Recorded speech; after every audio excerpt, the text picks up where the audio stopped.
जय भीम। जय भारत। मेरे भारत के लोगों और साथ ही उत्तर प्रदेश के लोगों, जो गरीब हैं, मध्यम वर्गीय हैं, भारत देश के निवासी हैं, विशेषकर उत्तर प्रदेश के निवासी हैं, साथ ही जो दलित हैं, आदिवासी हैं, पिछड़े हैं यानी ओबीसी हैं, या फिर अल्पसंख्यक वर्ग जैसे कि मुसलमान हैं, सिख, जैन, ईसाई, बौद्ध, पारसी आदि हैं। ओबीसी वर्ग में हमारे यादव, अहीर भाई, गुज्जर, नाई, तेली, धोबी आदि, जाट समुदाय भी हालांकि उत्तर प्रदेश में नहीं है, वो ओबीसी वर्ग में तो बहुत से राज्यों में है।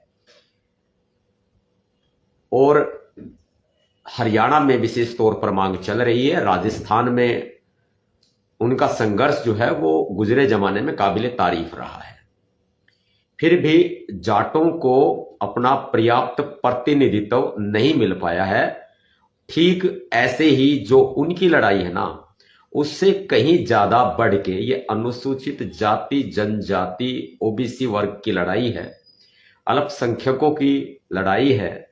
और हम लोगों को यानी कि दलितों को पर्याप्त प्रतिनिधित्व नहीं मिल पाया है।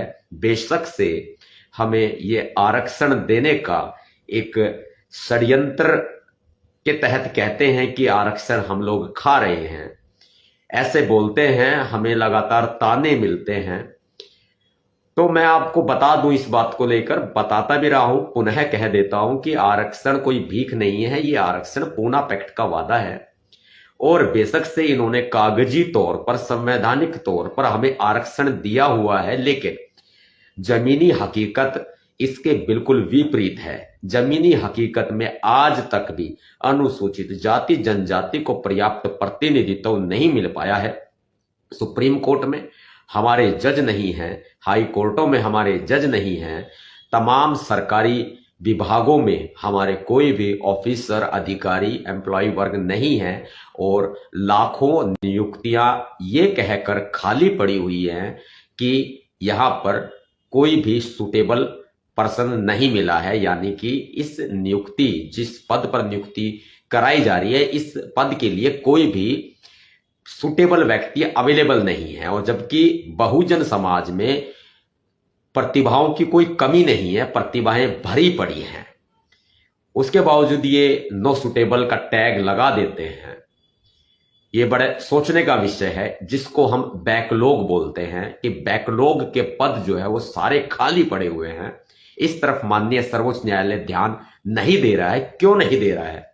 इस पर माननीय सर्वोच्च न्यायालय के ऊपर बड़ा क्वेश्चन मार्क और सवाल उठता है। अभी मैंने पीछे उत्तर प्रदेश की बात की, उत्तर प्रदेश के साथ समस्त देश की बात की। तो देशवासियों सुनो, उत्तर प्रदेश वासियों के साथ कैसे भेदभाव हो रहा है। एक उत्तराखंड से आए हुए व्यक्ति हैं जो कि धर्म के नाम पर अपने सत्तासीन हो जाते हैं एक विशेष धर्म ऑर्गेनाइजेशन के ऊपर गोरखपुर में। यानी कि जो इनका मठ है, जो गोरखपुर धाम वगैरह के नाम से जो है प्रचलित है, और वो जो मठ है, इस मठ पर मठाधीश हो जाते हैं। उनके गुरु भी काफी किस स्थिति में वो इस दुनिया से चले गए, ये सबसे बड़ा सवाल वहां के फिलहाल मुख्यमंत्री योगी जी पर लगता है। क्योंकि ये स्पष्ट नहीं है कि कैसे उनके गुरु, जो कि गोरखपुर में जो महंत थे या जो वहां के मठाधीश थे, वो कैसे चले गए, आज तक ये गुत्थी सुलझ नहीं पाई है और इतिहास में रह गई है, इतिहास में दफन ही हो गई है। नतीजन मुख्यमंत्री योगी जी होते हैं और वो उत्तराखंड से आए हुए व्यक्ति होते हैं। किस तरह से एक बाहरी व्यक्ति को उत्तर प्रदेश का मुख्यमंत्री बनाया जाता है। ये बाहरी व्यक्ति उत्तर प्रदेश को पूरे तरह से बर्बाद करने पर तुले हुए हैं। क्या इस तरफ माननीय सर्वोच्च न्यायालय का ध्यान नहीं जाएगा? हम आरक्षण मांग रहे हैं, माननीय सर्वोच्च न्यायालय टस से मस नहीं हो रहा है। हमने भारत बंद किया, फिर भी नरेंद्र मोदी की सरकार जो है वो टस से मस नहीं हो रही है, बिल्कुल अपनी कोई प्रतिक्रिया नहीं दे रही है। साफ दिखाई दे रहा है कि नरेंद्र मोदी जी की सरकार प्यार प्रेम से मानने वाली नहीं है। ऐसे उत्तर प्रदेश में जब ये जंगलराज हावी है, इस पर माननीय सर्वोच्च न्यायालय क्यों मौन है? जवाब दें।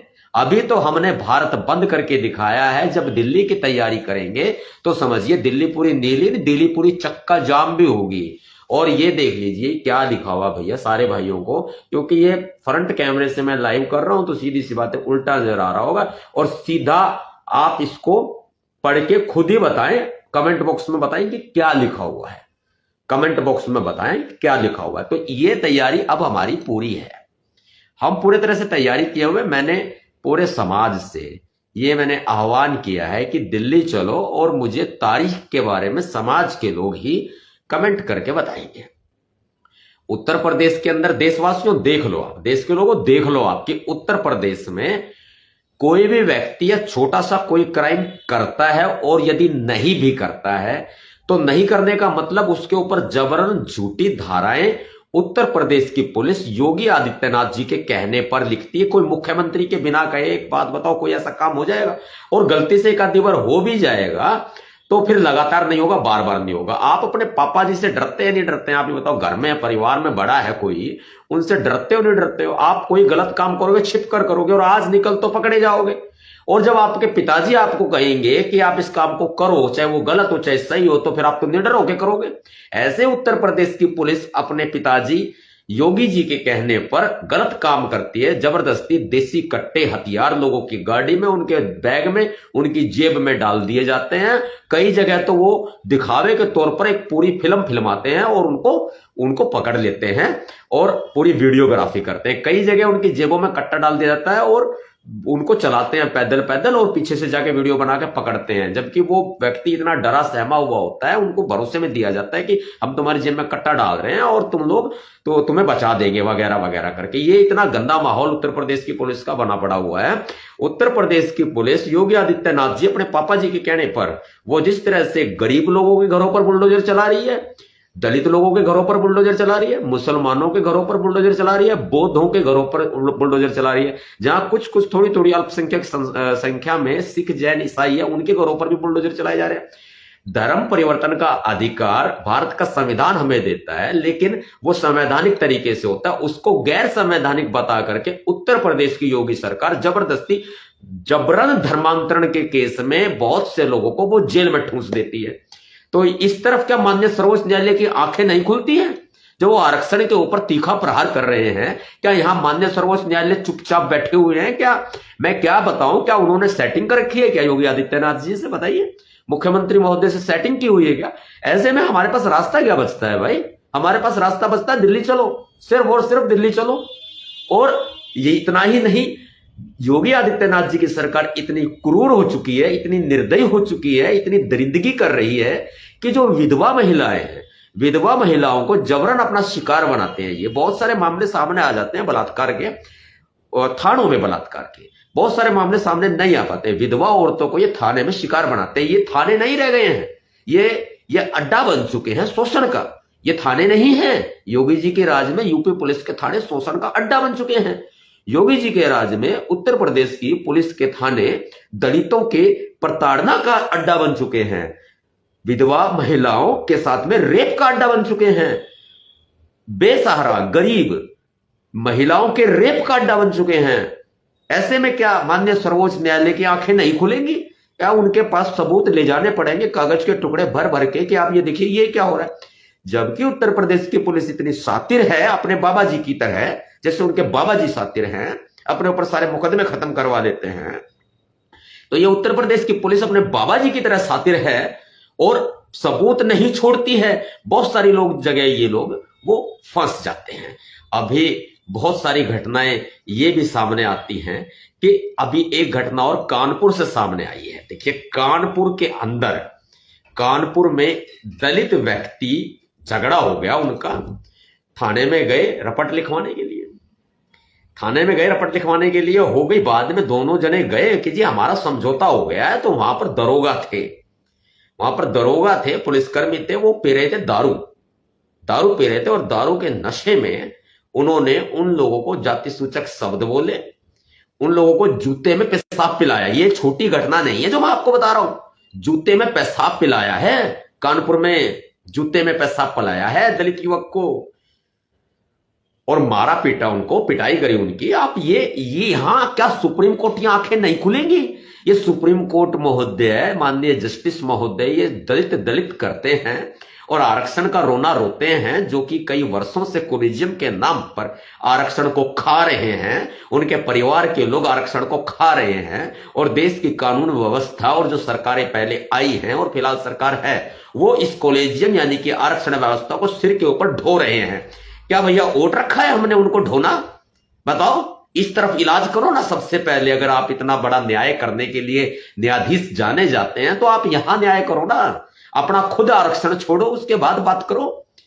मैंने अपने समाज से आह्वान किया है, निर्णय आपके हाथ में है भाई। मुझे ये बताओ कि मैं किस दिन दिल्ली की चढ़ाई करूं? आप मेरे साथ आओगे कि नहीं आओगे? बताओ, आपको आना है नहीं आना है मेरे साथ? आपने मेरे एक कहने पर, एक आवाज पर आपने भारत बंद करके दिखाया। आपने ये ताकत पूरी समाज को, देश को, सरकार को दिखाई, शांति प्रिय हुआ। और कई जगह छिटपुट जो छोटी मोटी बातें हुई हैं वो भी हमारी नजरों में हैं, हम चुप नहीं बैठने वाले हैं। जहां लाठियां भांजी गई हैं उस पर भी हम चुप नहीं बैठने वाले हैं। देखो, जवाब तो इन सरकारों को देना पड़ेगा। जब ये सरकार में नहीं रहेंगे, ये मंत्री संतरी, एमएलए, एमपी और ये प्रधानमंत्री, तब जवाब लिए जाएंगे इनसे। इनकी जगह सिर्फ और सिर्फ जेल में, उत्तर प्रदेश में। मुझे ये बता दो, जिस कानून के आधार पर तुम लोग बुलडोजर चला रहे हो, कानून क्या है?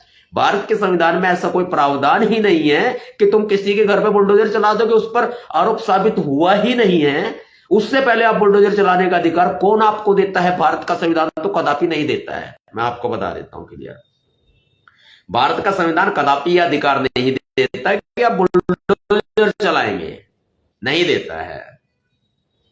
तो साथियों, तैयारी कर ले, राजधानी दिल्ली की आरक्षण के मुद्दे पर दिल्ली चलना है। दिल्ली की कूच करे और मुझे जवाब दें कमेंट में कि दिल्ली कब के लिए आह्वान किया जाए। मैं आपका आह्वान किया, आपसे बताइए।